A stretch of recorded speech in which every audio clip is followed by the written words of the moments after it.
Est-ce que vous pouvez me dessiner, vous, votre premier jour chez Fendi? C'est de la préhistoire, mais je me souviens, et vous savez, dans les années 60, on n'y allait pas de main morte. Et j'avais un chapeau de Cerruti, ça je m'en souviens. Les cheveux longs, des lunettes noires, une cravate Jean Lavalière imprimée, et un costard comme ces trucs de chasse anglais avec les bandes comme ça, Norfolk je crois on appelle ça, avec des culottes à la française et des bottes. Et un sac que j'avais trouvé à Milan, comme ça, voilà.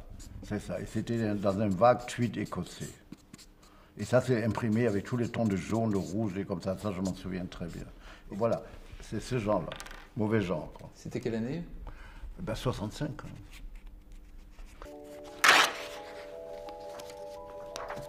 Quand je vois ça aujourd'hui, je trouve ça pas si mal, les côtés sport, le tout, les sacs et tout. J'ai l'impression que c'est pas moi et en même temps je sais que c'est moi. C'est loin dans le temps et comme moi je suis pas très bon archiviste moi-même, les Fendi, heureusement, ils ont tout gardé. Moi, je n'ai rien gardé du tout. Donc, j'ai rien. Pour moi, c'était une redécouverte, dans un sens, d'un monde complètement disparu. Parce que le monde de la fourrure, le monde de Rome, le monde de Fendi dans les années 60, ça n'a aucun rapport avec ce que c'est aujourd'hui. Je ne dis pas que c'est mieux ou moins bien. C'est tellement différent qu'on ne peut même pas comparer. J'ai l'impression que ça se passait sur une autre planète. Je trouve bien, même les sacs, tout. Mais il est pas mal, c'est un sac de fourrure. Ça, à l'époque, c'était pas courant. En tout cas, dans le commerce, il n'y en avait pas.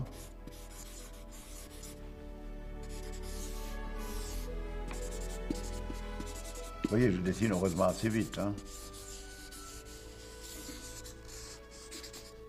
Voilà. 66.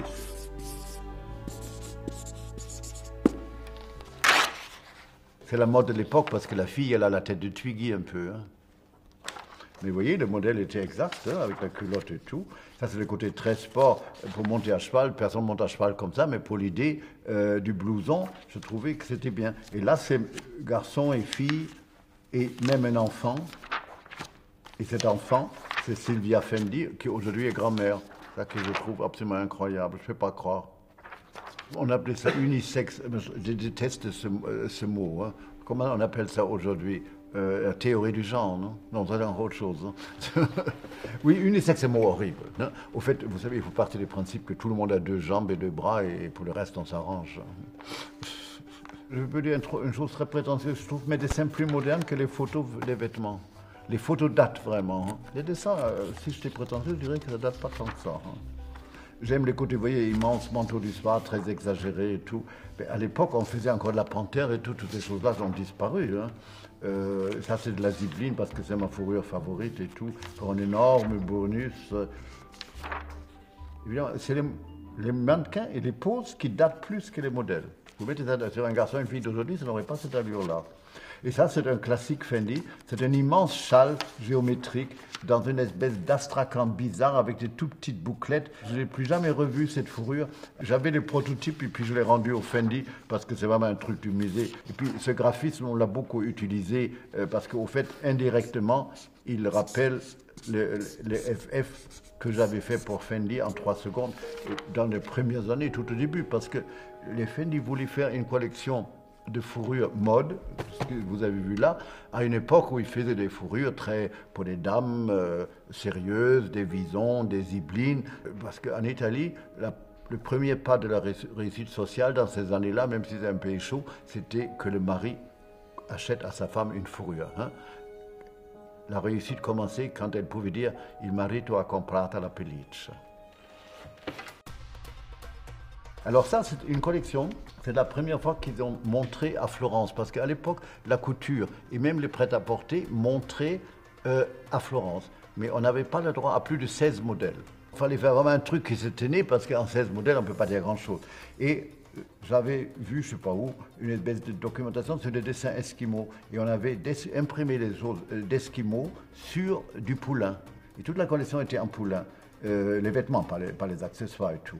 Et c'était très accessoirisé, les sacs, les chaussures, les grandes capelines. Il y en avait partout. Quand je vois ça aujourd'hui, je ris même moi-même à quel point c'était chiadé, pour le dire vulgairement. Hein. Mais c'était vraiment ça. Et c'est vraiment le dessin exact que vous avez vu tout à l'heure. Ça, c'est un manteau pour homme, mais qui a un côté efféminé, parce que moi, ces manteaux hongrois étaient comme ça, et c'était l'inspiration des fameux manteaux des Hongrois. Ça, c'est une cape de vison longue, parce qu'à l'époque, les manteaux de fourrure longs pour le soir, ça se faisait beaucoup parce que la vie était différente. Les gens sortaient, il y avait des balles, il y avait des choses comme ça. Tout ça s'est passé sur une autre planète. Et ça, c'est un typique, presque intemporel de Fendi, qui refont encore aujourd'hui, et je trouve ça très bien, après tout. Pourquoi ils ne font pas une fourrure typique Fendi, hein? Et vous voyez, quand je redessine une chose, je les redessine avec les accessoires d'aujourd'hui, hein.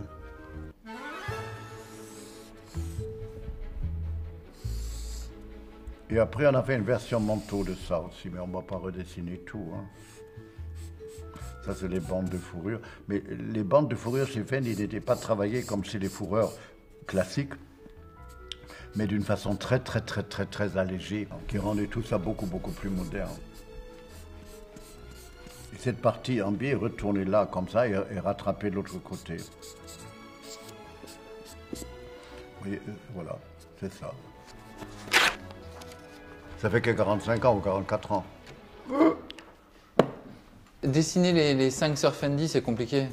Il y avait Alda qui était blonde, qui avait un côté Silvana Mangano presque qui était très différent des autres, qui était la plus jeune.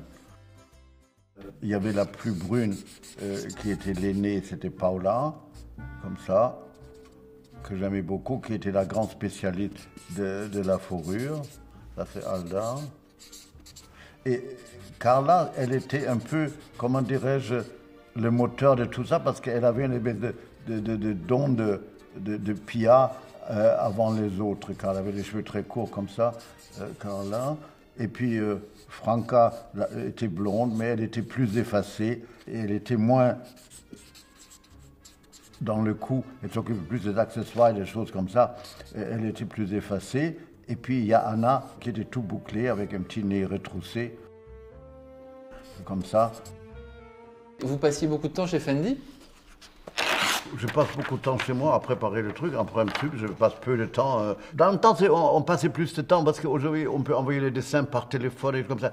Dans ces années-là, même la poste, ça prenait quelquefois 3 semaines. Et le fax n'existait pas. Et puis j'avais des appartements à Rome. J'ai resté longtemps à Rome. La vie à Rome était différente. Toute la vie était différente. Maintenant, je reste nulle part longtemps, hein. Les méthodes de travail ont tellement changé que je n'ai pas besoin d'encombrer les gens de ma présence. Comment vous vous êtes rencontrés? C'est très simple. Je faisais à l'époque Crizia à Milan et elle avait une relation publique qui était Franco Savorelli qui avait aussi été demandé par les sœurs Fendi de trouver quelqu'un pour faire une fourrure un peu moins comme ça à Rome. Et c'est par Franco Savorelli que j'ai connu les sœurs Fendi. Il y avait encore la mère et tout. La mère était géniale. Il paraît qu'elle était très dure avec les filles, mais avec moi, elle était exquise. Ah oui, la mère des 5 filles. Ah oui, Adèle, non, elle n'y est pas là, Adèle. Mais c'était vraiment la matrone romaine, hein. Mais elle était géniale, elle avait un charme fou, c'était une embobineuse de première. Et à l'époque, elle était encore dans une boutique, la Via Piave, elle était assise à la caisse, et derrière, il y avait les photos des 5 filles en robe de mariée. Elle avait les cheveux relevés derrière, comme une espèce de comme ça. Des yeux très intelligents. Elle avait un vrai charisme. Mais en même temps, elle faisait matrone romaine d'un autre âge. Le monde avait quand même changé. Puis elle avait tout ça. Et elle avait des perles comme ça. Et à la fin, elle avait une canne toujours comme ça. Je la dessine un peu jeune, là, je sais pas. Parce que je la voyais... Parce que l'expression du visage est très vive, donc je la voyais pas comme une vieille dame. Le salon de Fendi, à l'époque de la Via Fratina, était un ancien cinéma qui était assez grand, mais il faut presque montrer le plan. C'était comme ça, c'était très très long, hein. Et il y a un escalier qui venait de la rue là, il y avait des boutiques qui étaient en dessous, et puis il y avait 3 bornes, comme on voit dans le dessin de Toulouse-Lautrec, dans la maison close. Et ici, il y avait comme avec des rideaux devant, comme des cabines dans lesquelles il y avait toutes les collections accrochées sur comme ça on ne le voyait pas. Comme ça on ne le voyait pas. Et puis par endroits, il y avait des tables avec des fauteuils noirs, Second Empire. Tout ça, c'était très Second Empire. Hein. Comme ça, très Visconti est passé par là. Et là, c'était un miroir et tout. Mais c'était une ambiance très film de Visconti, quoi. Très décadent. Oui, c'était l'époque. Mais la première fois que je suis venu, c'était cette ambiance de maison close. Et maintenant, c'est comment? Mais ça n'y est plus là. Maintenant, on est en plein changement. Après, ça a été refait. Et après, on était dans le Palais Rospoli. Et quand Bernard Arnault a eu la bonne idée de racheter Fendi, il a pris ce grand palazzo qui est Largo Goldoni, là. Et on avait un étage, je sais pas, c'est une très jolie vue. On voit Trinity di Monte et tout. Comment vous vous sentez quand vous y allez?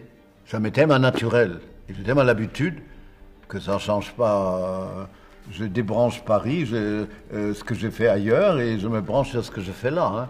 J'oublie le reste, parce que moi, quand je suis dans une maison, j'oublie ce que je fais ailleurs. Hein. Je n'ai pas de personnalité, j'en ai 3.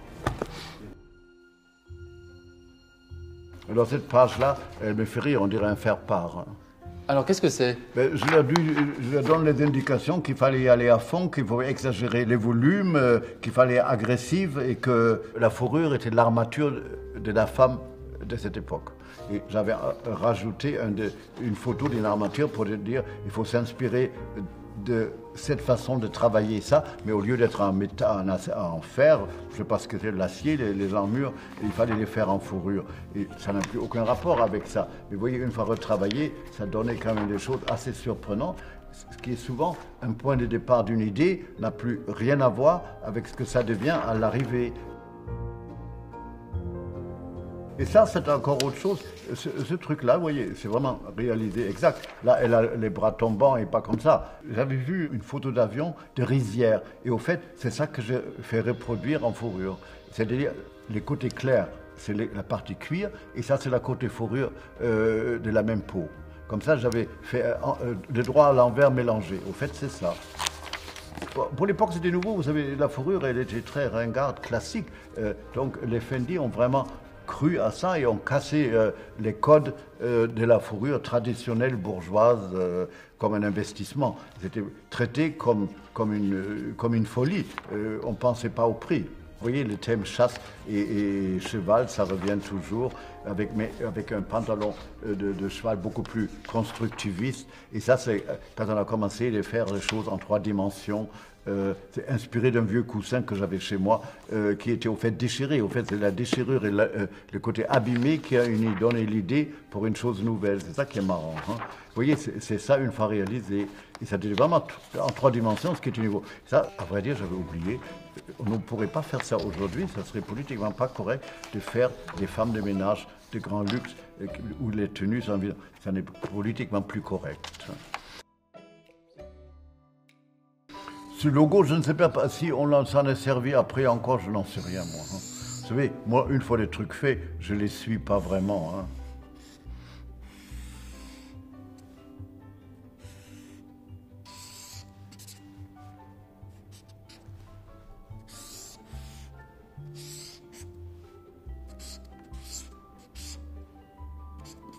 Et ça, c'est pour une exposition, j'avais fait des espèces de logo d'inspiration constructivisme russe. Mais quand je le vois là, je trouve ça pas si mal.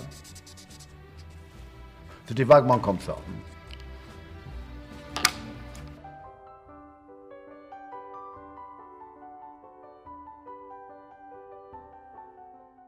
Dans les années 70, vous commencez à travailler avec Anna, qui est première d'atelier chez Fendi. Oh, il y en avait d'autres à l'époque, il y en avait d'autres. Anna, je ne sais pas exactement à quelle année, la fameuse Anna que j'adore, Anna Calabrese, comme elle est arrivée, je ne sais pas. Parce que vous savez, d'avoir une grande première, ça n'a pas de prix. Hein, parce que des toiles de fourrure qui n'ont pas de chic, c'est une des choses les plus moches de la Terre. Hein. Et elle a une main et un œil qui est incroyable, elle lit mes dessins, elle est fantastique pour ça. Elle a des cheveux courts maintenant, hein. Elle fait très italienne. Hein. Mais elle porte toujours des grands pulls très très larges, très noirs comme ça. Comme ça. Mais elle est toujours habillée comme ça, des grands oversize, quelquefois même tout drapouillé comme ça. Et les cheveux, elle les a assez courts et elle a un beau nez romain comme ça, vous voyez, c'est un peu ce genre-là. J'avais dessiné cet imprimé, d'ailleurs que Carla Fendi porte là, et j'adore dessiner les imprimés, mais aujourd'hui tout le monde le fait au computer, à l'époque ça n'existait pas, et moi je le faisais ça à la main, et ça m'amuse uniquement si je le peins, c'est comme faire de la peinture, ça m'embête d'être là en train de taper un truc.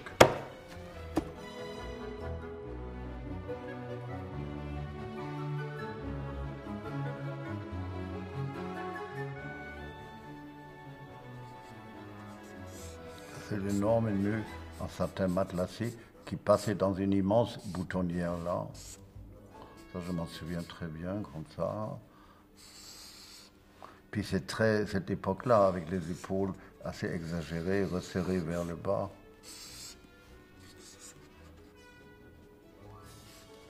Là, il y avait assez de volume dans les manches, comme ça.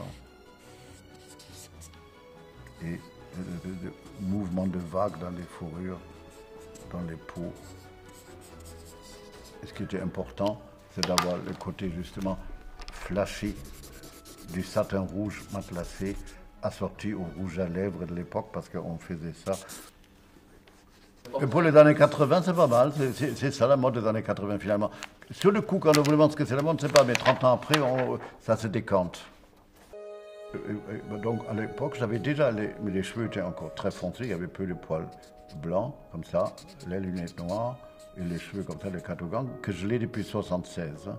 Donc des cravates très chic, tout ça, c'était relativement classique, parce qu'à l'époque, le prêt-à-porter gentilhomme, ça n'existait pas. Et Renoma et les pas def, c'était passé de mode. C'était des années où on avait envie d'être habillé chic. Donc je me souviens, j'avais beaucoup de costumes croisés, de Caraceni surtout, ou des blazers, ou des costards assez en général unis, avec les pantalons de l'époque, qui pour les critères d'aujourd'hui n'ont pas beaucoup de chic, des manchettes qui sortaient, des chemises des Hilditch avec des boutons de manchette, des épingles à la cravate. Ben, le look, c'était un peu ça. Là, justement, les épaules énormes et tout ça commençait à disparaître un peu et c'est devenu très fluide, beaucoup plus dépouillé. Par exemple, ça c'est un mélange de robes de chambre, des kimonos très fluides, mais fait dans des fourrures précieuses et tout. J'adore l'idée des manteaux de fourrure qui soient traités comme des robes de chambre ou comme des kimonos et pas du tout comme une chose sérieuse, grave, élégante et affreusement chère. Et vraiment des trucs dans lesquels la femme peut s'enrouler, qui n'entravent pas la robe qu'elle porte en dessous et qui a tous les aspects d'un vêtement d'intérieur, mais qui est fait pour l'extérieur et qui donne la même aisance que comme si elle était le col, vous voyez, comme ça, voilà. Et quelquefois, le col était souvent, je me souviens, dans une autre fourrure. Et là, c'était doublé d'une autre fourrure aussi. Ça, je me souviens, parce qu'il y avait plusieurs variantes. Ça, c'est un des sketchs, mais il y avait plein de variantes. Et dans ces années-là, on avait une espèce de matière qui était extrêmement légère. Alors, le devant du manteau était en genre vison, dans une fourrure plus structurée. Et les côtés étaient aussi bien les manches que tous les côtés-là, c'était drapé comme une robe d'avant la guerre de 14, sauf à l'époque on faisait ça en tissu, et que ça aussi, la manche était drapée comme ce qu'on appelle des bénitiers. Au fait, c'était des bénitiers géants, et franchement, pour l'époque, en fourrure, ça se faisait pas. Hein. En tout cas, chez les confrères, s'il y en avait, il n'y en avait pas. Cette fourrure-là était particulièrement légère, c'était comme une soie presque. Sinon, ça aurait été d'une lourdeur totale. Hein. Vous voyez, c'est quand même des drapés assez extravagants en même temps. Puis je faisais beaucoup d'imprimés aussi pour eux. J'adore dessiner les imprimés. Aujourd'hui, j'en fais plus, mais parce que j'ai pas le temps. Et ça se fait autrement. Mais c'était amusant de faire des imprimés. Ça, je ne me souviens pas de cette petite robe, j'avais tout oublié. Aussi des pullovers. À l'époque, on ne pouvait pas faire comme aujourd'hui. Aujourd'hui, vous pouvez faire des pullovers avec 50 couleurs, parce que électronique, computerisée. Mais à l'époque, vous avez des machines Intarsia, et 12 couleurs, c'était déjà le comble du luxe à faire. Et vous voyez, les dessins et les pulls sont exacts. Sauf qu'elle porte un foulard noir là. Ça, c'est des choses, des applications très baroques sur les fourrures. Ça fait très romain dans le bon sens du mot, mais avec un travail de fourrure absolument révolutionnaire pour l'époque. On oublie que les Fendi ont vraiment changé l'aspect et l'approche de la fourrure, ça paraît loin aujourd'hui. Bon, ça, il faut voir la réalité, c'est des énormes manteaux mouchetés, c'est des baisses de fourrure à long poil, et on a incrusté des touches dedans comme si c'était des queues de manteaux d'hermine, mais c'était pas forcément blanc, vous voyez, ça pouvait être jaune, et noir, on fait des attitudes. Là, c'est un petit bikini parce qu'on avait fait un défilé à Milan pour les prêt-à-porter, qui était comme, pas du tout un défilé classique, mais les filles étaient comme dans un bar. Et vous voyez, le truc est exact, c'est un truc que je fais en 3 secondes dans le studio de Fendi. Ça, tout ça, c'est comme cette robe transparente nue, c'était au fait une robe dessinée pour aller avec quelque chose. Moi, j'aime bien les croquis tout à fait improvisés. Et vous voyez là, les croquis, ça a l'air très simple, mais ça, c'est vraiment comme un plan de travail. C'était des bandes de fourrure qui étaient entrecroisées. Alors, les bandes de travers, ils s'arrêtaient là, et les autres, on les laissait flotter à toutes les longueurs. Et ce n'était pas une fourrure, mais 5, 6, 7, 8 fourrures différentes, ce qui donnait cet aspect très bariolé qu'on appelait après grunge et tout ce que vous voulez, mais un côté très sauvage en même temps, vous voyez. C'était vraiment surprenant. Quand je vois ça aujourd'hui, je suis presque surpris moi-même. Oui, parce que c'est pas du tout une fourrure pour bourgeoise. Ah non, non. C'est pas un investissement pour une bourgeoise qui a son vie dans pour 15 ans, c'est sûr. Et ça donne ça. Ça n'a aucun rapport avec le dessin, mais pour travailler, il fallait faire un système lisible et facile. Et là, c'est Kate Moss jeune, et le contraste est assez drôle de ces franges de fourrure, des espèces de mélange de n'importe quoi, presque, qui est surtout pas n'importe quoi, avec les pantalons à logo, de ce fameux logo Fendi que j'avais fait il y a 100 ans. Ça, c'est Helena Kirstensen. Dans une autre version de ça c'est Kirsten McNally, dans encore une autre version. Mais là, ça veut dire que vous avez carrément une période grunge, en fait, chez Fendi. Oui, c'est ça, oui, c'est le grunge avant le grunge. Ça, c'est le commencement du minimalisme, des choses plus dépouillées et tout. Ça, c'est une chose plus classique, dessinée en 3 secondes au studio. Mais une fois réalisé, avec les anneaux passés dans les bords, c'est quand même pas si classique que ça. Quand on voit le dessin, on se dit c'est classique. Mais au fait, l'idée, c'était ça, pour expliquer comment ça doit être fait. Les boutons sont marrants et tout ça. Je le ferai encore aujourd'hui s'il faut. D'ailleurs, je le fais. C'était qui votre mannequin préféré dans ces années-là? 90, eh bien, c'était des années d'Helena Kirstensen, de Claudia Schiffer, de Kate Moss et de toutes ces filles-là. Hein. C'était et Linda Evangelista, qui était quand même un des plus grands mannequins qu'il y a jamais eu en tant que mannequin. Hein. Linda, elle a une tête très particulière avec ses yeux comme ça. Elle ressemble à personne et elle, avec son petit nez comme ça. Comme ça. Et les cheveux courts, elle était comme ça, Linda. C'est ça. Mais quel modèle elle portait, tout ça, je ne me souviens plus. Hein. Mais elle était comme ça, Linda. Mais je ne sais plus ce qu'elle portait pas. Vous savez, à l'époque, les collections étaient énormes. Maintenant, on montre 40, 50. À l'époque, on montre jusqu'à 200 modèles. Aujourd'hui, les filles ont un modèle, quelquefois 2. À l'époque, les filles avaient jusqu'à 12 passages, on les mettait à côté de la porte et on changeait vite et entrait souvent. Et puis, les défilés duraient plus longtemps, les gens n'avaient pas 200 défilés à voir en même temps et tout. Il y avait un stress très différent, il y en avait peut-être, mais en tout cas, c'est pas comme aujourd'hui. Il n'y avait pas la même accélération. Aujourd'hui, il faut faire les minimums pour montrer le maximum. À l'époque, on montrait le maximum, même des fois un peu trop. Ça, c'était 95, donc le camouflage. Aujourd'hui, vous regardez les collections, il y a encore du camouflage de toutes les couleurs partout et je ne vous donne pas les noms. Donc, finalement, on était un peu en avant. Et ça, c'est Naomi qui, soi-disant, portait pas de fourrure, mais elle la portait quand même. Hein. Bon.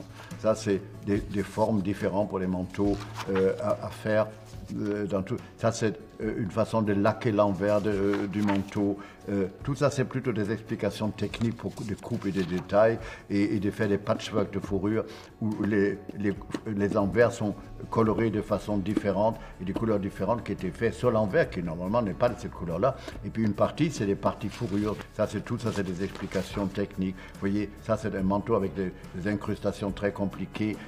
Ça pourrait se faire encore aujourd'hui. Je vais citer personne, mais ça se fait encore aujourd'hui. Ce manteau, il y a des griffes qui l'ont encore aujourd'hui. Ça, c'est une redingote, mais ça, c'est plutôt un dessin technique pour une forme de base. Parce que si on fait tous les poils de fourrure sur un dessin, on ne voit plus la forme. Il faut quand même créer une forme. Souvent, ces vêtements ont de plus jolies proportions dans la vie que sur les mannequins d'atelier comme ça. Parce que, évidemment, un corps humain avec des bras là-dedans, ça donne une autre animation. C'est pile en l'an 2000. 2000.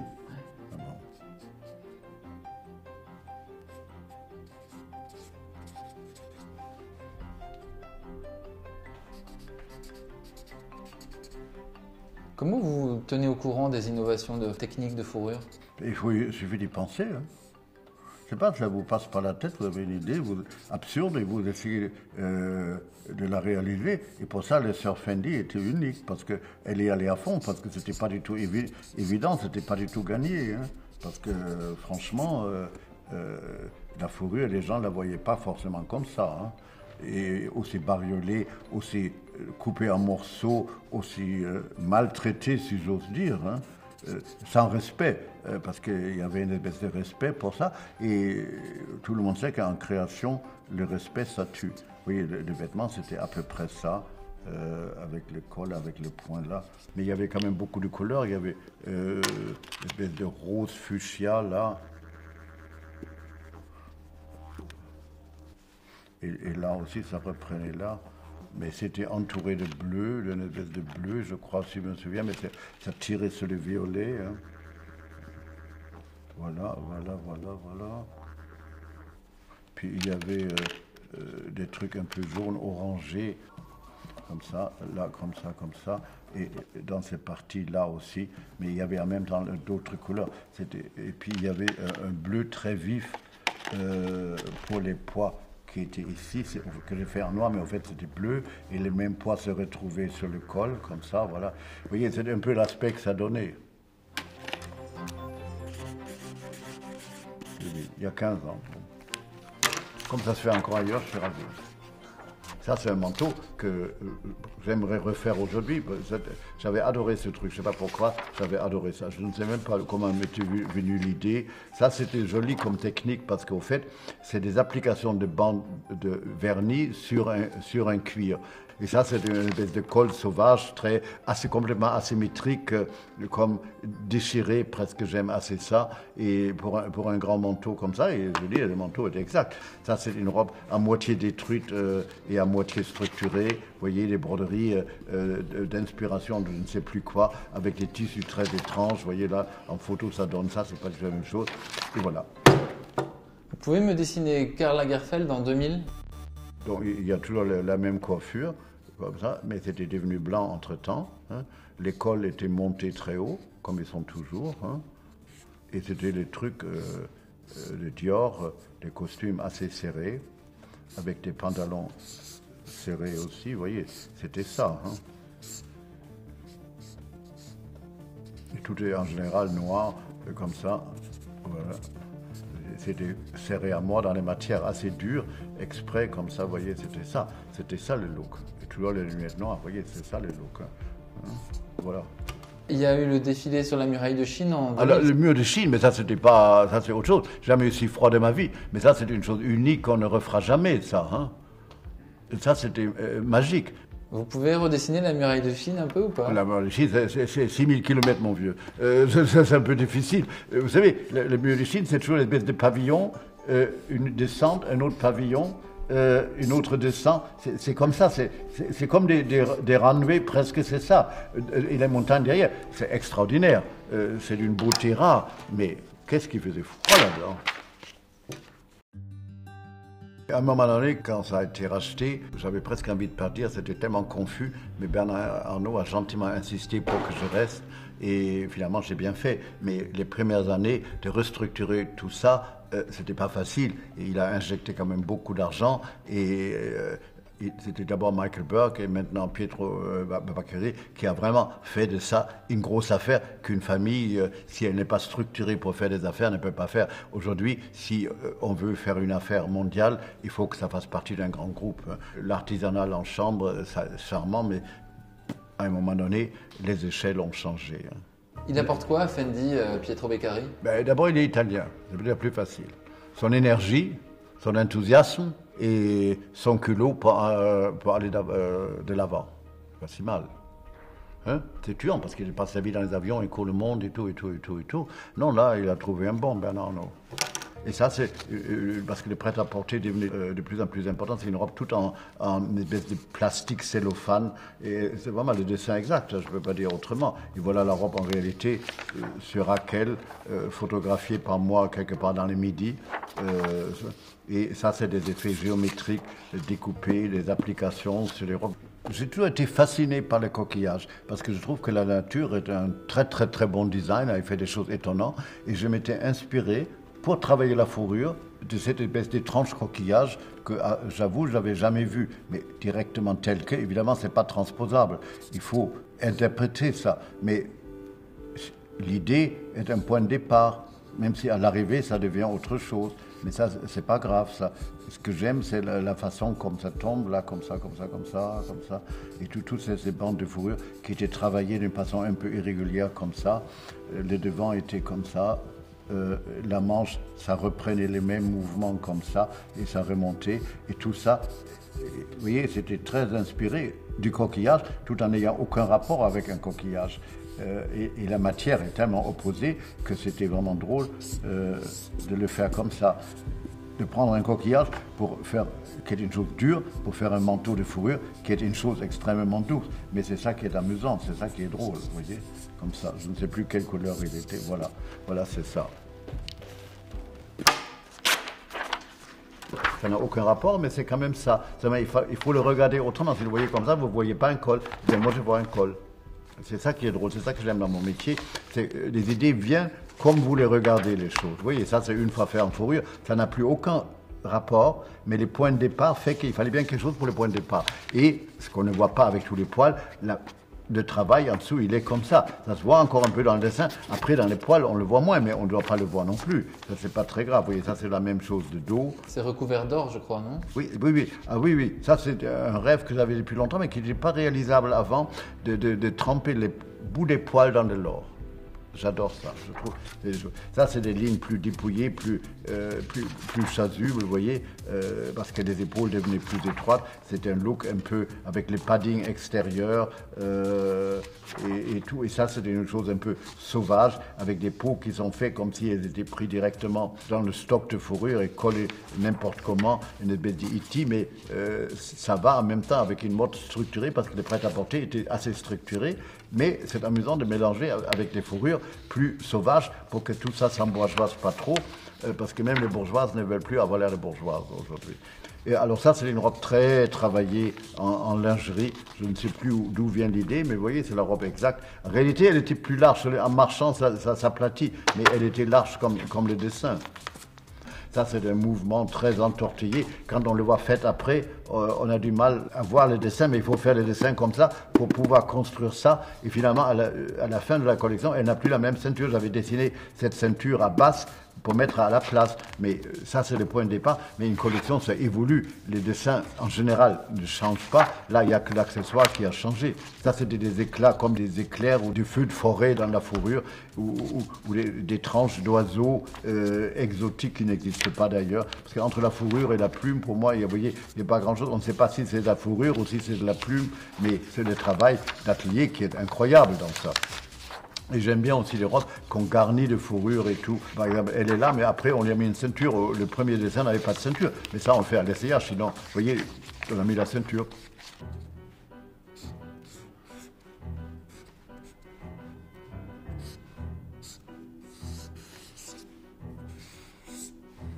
Ça, c'était une collection très futuriste. Oui, c'était il n'y a pas très longtemps. Hein.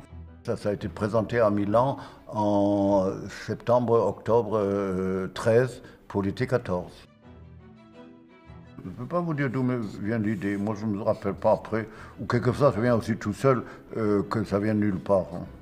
J'ai comme ça quelquefois des flashs, je vois des choses et puis et je ne sais pas pourquoi. Elle était assez courte, voilà. Et ce qui était joli dans cette robe, c'était les dégradés. Parce qu'elle commençait rouge. Cette partie-là, après ça devenait plus rose. Après ça devenait encore plus pâle. Puis ça reprenait un peu plus fort. Et là c'était encore plus pâle. Voilà comment c'était. Et c'était des tons qui étaient assez jolis avec la peau.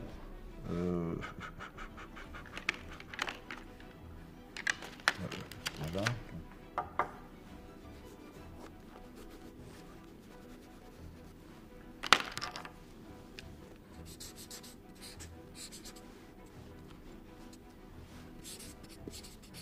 Du T14, pas 1914. Voilà. Vous voyez, la robe est exacte comme ça, d'organza qui passe du rouge vif au rose pâle. Là, mon dessin et la robe sont exacts. Et ça, c'est une robe avec des courbes sur Cara de la Vigne, avec de grands bonnets de fourrure et les carlitos méchants là à la main et tout. Donc le carlito, c'est une espèce de monstre inspiré par moi, qui est un autre monstre. Voilà, avec comme ça.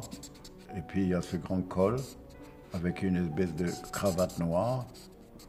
Et après, c'est de la fourrure comme ça. Et il y a un truc dans la tête. C'est ça le carlito. Apparemment, ça plaît beaucoup. Bon, tant mieux. Mais c'est pas moi qui ai eu l'idée, c'est Silvia Fendi. J'ai à Milan au mois de mars 14. Et ça, c'est des éclatements, ou appelez ça comme vous voulez, qui sortent des coutures, des poils, et une iroquois comme ça sur l'épaule, ou carrément brodé là sur une robe large, qu'on porte sur un pantalon, ouvert devant, brodé, et puis tout d'un coup, les poils qui éclatent sur une... Vous voyez ici, ça éclate partout, un mélange de laine, de filets et de choses de fourrure. Et ça, c'est une robe imprimée d'orchidées, dans laquelle on a réincrusté d'autres imprimés. Là, je les ai marqués en noir pour qu'on voit où on doit les imprimer. C'est des dessins techniques, ce n'est pas des trucs à exposer dans les musées. Hein. Est-ce que vous pouvez me dessiner Karl Lagerfeld en 2015? Ben, c'est facile. Hein. Ça n'a pas changé tant que ça. Pour le moment, j'aime un look redingote, un peu long, mais toujours avec des jeans, mais avec des jeans en daim. Vous voyez, la coiffure, ça n'a pas beaucoup changé. Les grands cols non plus, parce que j'adore ça une fois pour tout. Hein. Et j'en ai porté même enfant déjà, j'en avais, donc comme ça, avec des grandes cravates sur lesquelles on met un bijou. Parce que c'est pour ça que je porte des cravates larges, parce que sur les cravates ficelles, on ne peut rien mettre. Hein. Voilà. Et ça, c'est des redingotes de Diorum. Avec ou le revers, le col en cuir, comme ça, dans une espèce de laine assez légère noire. Voilà, les jeans la taille basse en daim noir et les jeans de daim noir avec des bottes de daim noir. Voilà. Il n'y a pas de poche, il n'y a rien, les poches sont sur le côté, c'est entièrement dépouillé. Et voilà, c'est ça. Mais c'est fait comme des vestes, c'est pas des gros manteaux.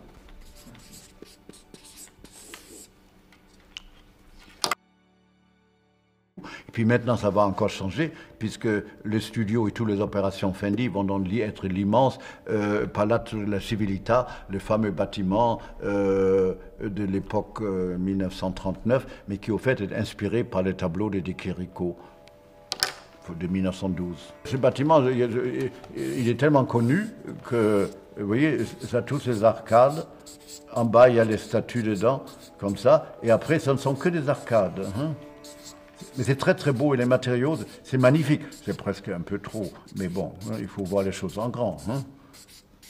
Mais ça prouve aussi à quel point l'affaire a grandi depuis qu'il est dans les mains de LVMH. Hein. Ça a dépassé 100 fois le cadre familial.